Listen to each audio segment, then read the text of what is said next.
Today's issue is more to do with the land scam that you have probably noted and reported on. We have recently seen that the land scam has increased. Initially we felt that it was just one or two organizations, but now it seems that it's everywhere.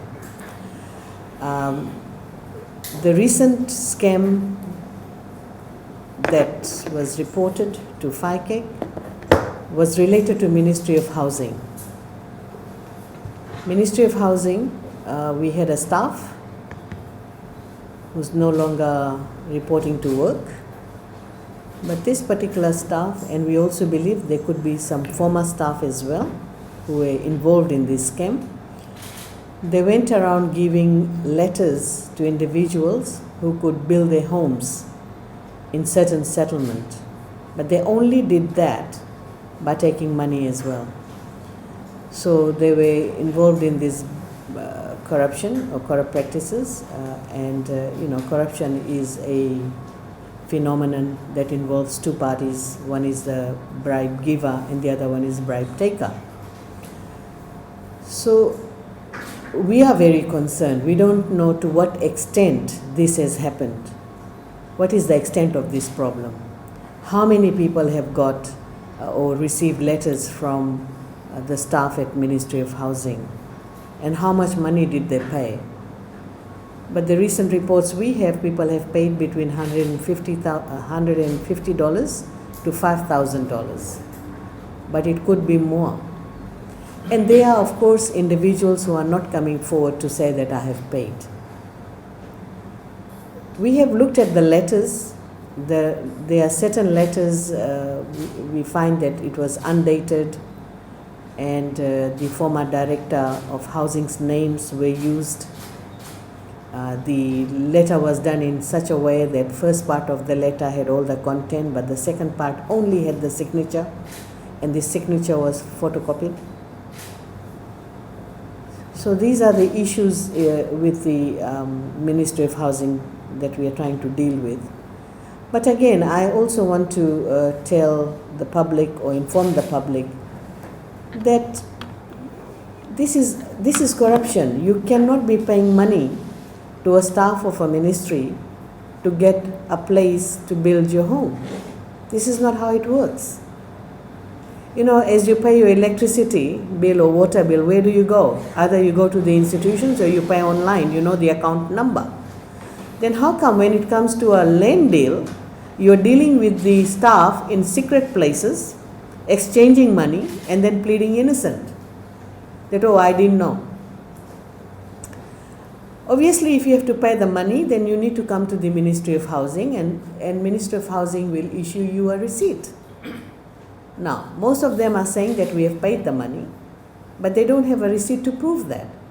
So you can't play innocent that I didn't know that I was being, duped by the staff at Ministry of Housing. It's a clear indication that you were party to it, So we are deeply concerned about that, and we want to give this message out to the public that please do not engage in such practices. FICAC is now investigating the matter, and any land dealing, if it's to do with land lease titles, one has to approach Ministry of Land or ITLTB. These are the only two institutions that deals with land. Even when Ministry of Housing acquires the development lease, only for development. Ultimately, the 99-year lease is given by Ministry of Land, if it is state land, or ITLTB, if it's to do with native land. That's how it works. Not by a staff of Ministry of Housing. So I am disappointed that, one of my staff was involved, but at the same time, public, they should know this. We had a similar incident in Makoi, where people paid as much as $5,000 to a middleman. Why would they be going to a middleman if the land belongs to a company? You go to that company to make that payment. But this is the level of, I would say the state of affairs when we talk about informal settlement. Because from our various research that we have done, we are finding more problems in informal settlement. There are people residing in informal settlement who earn more than $50,000. There are people who are living in informal settlement, they've rented their property elsewhere.